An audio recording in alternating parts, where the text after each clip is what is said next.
Hello दोस्तों, मेरा नाम प्रियंक तुर्कर है।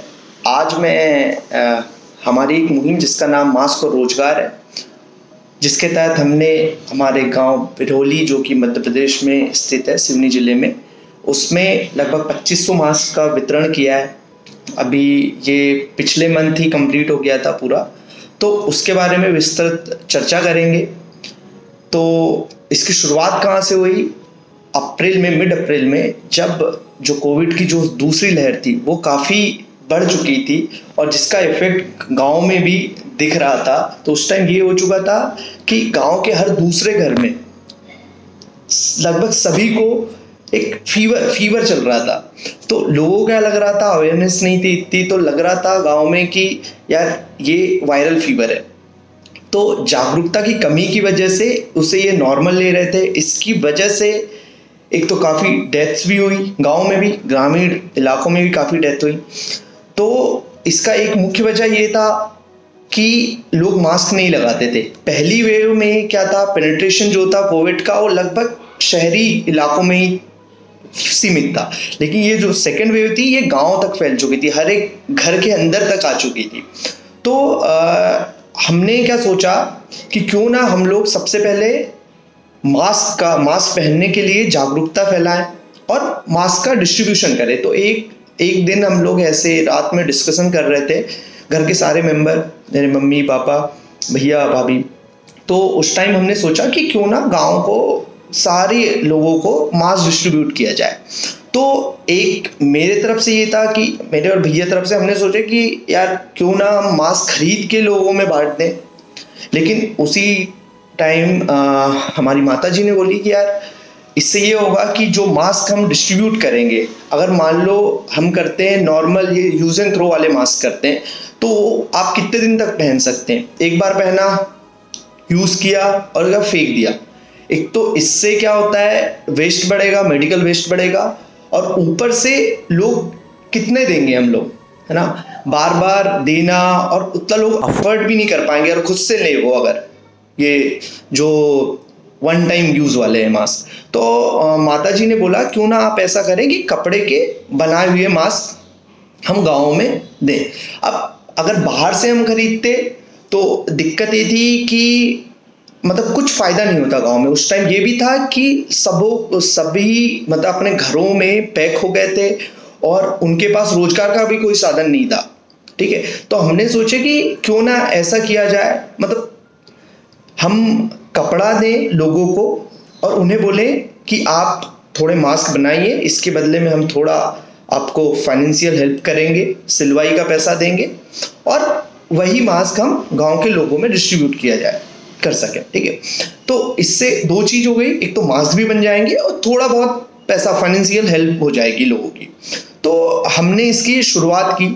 तो स्टार्टिंग में सबसे पहले तो ये चीज मनवाने में कि हम ये योजना है, वही लोग मान नहीं रहते। तो उसके लिए हमने स्टार्ट किया वीडियो कॉल की मदद से, कुछ वॉलंटियर्स की मदद से हमने डायरेक्ट महिलाओं, माता बहनें जो है ग्रामीण इलाकों में, उनसे हमने डायरेक्टली व्हाट्सएप कॉलिंग की और उनको बताया कि हाँ यार हम लोग ये हमारी योजना है जिसके तहत हम ग्रामीण अंचल में लगभग 2500 मास्क, अभी हमारी फिलहाल जो फर्स्ट स्टेज है वो मास्क बांटना चाहते हैं, और हम आपको कपड़ा देंगे, सिलवाई के लिए धागा देंगे, और आपको ये बनाना है और उसके बाद हम डिस्ट्रीब्यूट करेंगे। इसके लिए हमारे कुछ वॉलंटियर्स ने हमारी काफ़ी हेल्प की। तो इनिशियल फेज में ये था कि काफ़ी कम महिलाएं जुड़ी हुई थी, इसलिए एक या दो महिलाएं। फिर धीरे धीरे उन लोगों में विश्वास बढ़ता गया कि हाँ यार ये सही बोल रहे हैं, ठीक है, और ये सच में सीरियस है इस चीज़ के लिए। तो हमने स्टार्ट किया।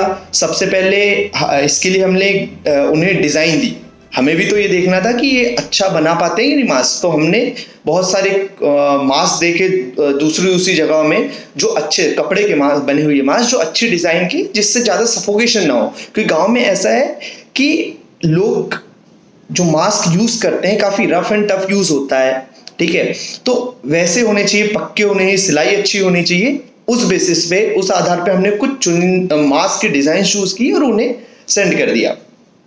उसके बाद वो उस डिज़ाइन के बेसिस पे उन्होंने मास्क बनाए और उसके बाद हमने ज़्यादा मास प्रोडक्शन के लिए उन्हें कपड़ा दे दिया। धीरे धीरे इस मुहिम से लगभग 8 परिवारों की महिलाएं जुड़ गई। इसके साथ ही हमारे कुछ वॉलंटियर्स भी हमारे साथ जुड़े। उन्होंने क्या किया, जिस भी मोहल्ले में हमें मास्क बांटना था, तो वहाँ के जो हमारे पंच हैं, सबसे पहले हमने सरपंच जी से बात की कि ये हम चीज़ करना चाहते हैं। तो हमने मार्च के एंड में एक एक मोहल्ले से पेनिट्रेशन स्टार्ट किया। तो सबसे पहले जिस मोहल्ले में हमें ये करना था, उस मोहल्ले में पहले ही हम स्टेटस के थ्रू, व्हाट्सएप मैसेजेस के थ्रू पहले ही बता देते थे कि ये मास्क हम डिस्ट्रीब्यूट करेंगे इस दिन पे, इतने मास्क इतनी फैमिली को। और मास्क जो थे, ऐसा नहीं था कि सिर्फ बड़े लोगों के लिए, हम लोगों ने 3 साइज में मास्क बनाए थे। 3 साइज में, एक स्मॉल, फिर मीडियम एंड लार्ज। तो लोगों के हिसाब से हम लोग मास्क डिस्ट्रीब्यूट कर रहे थे। तो उस दिन से मई एंड में हम लोगों ने ये कार्यक्रम स्टार्ट किया। हर घर जाके उन्हें घर में ही वहाँ पे मतलब मास्क डिस्ट्रीब्यूट किया जाता था। इसके साथ ही हमारे वॉलंटियर्स जितने भी थे वो अवेयरनेस भी फैलाते थे कि इस मास्क पहनने के क्या क्या फ़ायदे हैं, आप कैसे पहनिए, घर से जब बाहर जा रहे हैं तो उसे कैसे पहनना, उसे कैसे इस्तेमाल करना, और आने के बाद उसे धोकर डालना, ये सब उन्होंने बताया। तो धीरे धीरे करते हुए ये संख्या 500, फिर 1000, फिर 1500, 2000, और लगभग हम लोगों ने 25 दिन के ही अंतराल में, 25 दिन या 30 दिन के अंतराल में लगभग हमने 2500 मास्क बनाए फेज वाइज, और पूरे कार्यकर्ताओं की हेल्प से, वॉलंटियर्स की हेल्प से संपूर्ण गांव में वितरित कर दिए। तो इसका लाभ ये देखना मिला कि आज लोगों को थोड़ी बहुत पहले से अगर देखें तो 50% लोगों के मास्क पहनने में ये जो जागरूकता आई है वो बढ़ी है। और हमें ये पता नहीं है अभी कि कोरोना यहीं ख़त्म हो गया, ओके, आगे नहीं आएगा। ये 3rd वेव जो है ना, उसे हमें रोकना है। तो यही हमारी आगे भी मुहिम रहेगी। और अगर और दूसरे लोगों से हेल्प मिलती रही तो हम दूसरे गांव में भी ये कार्यक्रम जारी रखेंगे। और इसके लिए हमने कुछ गांव के कुछ लोगों से मास्क डिस्ट्रीब्यूशन के टाइम फीडबैक भी लिए। तो आइए देखते हैं उनके फीडबैक। कहर चल रहा है और इससे बचाव का एकमात्र उपाय है सोशल डिस्टेंसिंग, मास्क लगाना और बार बार साबुन से हाथ धोना। और ये सोच बहुत ही अच्छी है। और ये उम्मीद है कि इससे जो है अन्य लोगों को मास्क लगाने की, और इससे जो तुम्हारे कोरोना से बचाव के जो उपाय है, इससे अच्छी प्रेरणा मिलेगी। जो मास्क बांट रहे हैं जनता के लिए, ये बहुत बड़ा कार्य कर रहे हैं। और बांटने वाले के साथ में हमारा सदा आशीर्वाद रहे और कोरोना जल्दी से जल्द यहाँ से भाग जाए। तो पिछले 1 सालों में आपने बहुत सारी जगह देखा होगा, सुना होगा कि बहुत सारे समूह या इंटरनेशनल ऑर्गेनाइजेशंस, गवर्नमेंट संस्थाएं हैं और कुछ व्यक्ति विशेष ने भी काफ़ी ज़्यादा योगदान दिया है राहत कार्यों में। अगर उनसे हम कंपेयर करेंगे तो हमारा ये जो प्रयास था मास्क और रोजगार काफ़ी छोटा प्रतीत होता है। लेकिन मेरा मानना है कि अगर इससे 5 या 10 परिवारों को भी फायदा होता है तो यह अभियान सफल होगा। और मैं आप सबसे अपील करता हूं कि अगर आपसे अपने पर्सनल लेवल में थोड़ी बहुत भी हेल्प बनती है, आप कर सकते हैं तो ज़रूर कीजिए, क्योंकि हमें पता नहीं है कि ये संकट टला है या नहीं टला। तो इसके लिए हमें हमेशा तैयार रहना है। तो थैंक यू एंड जय हिंद।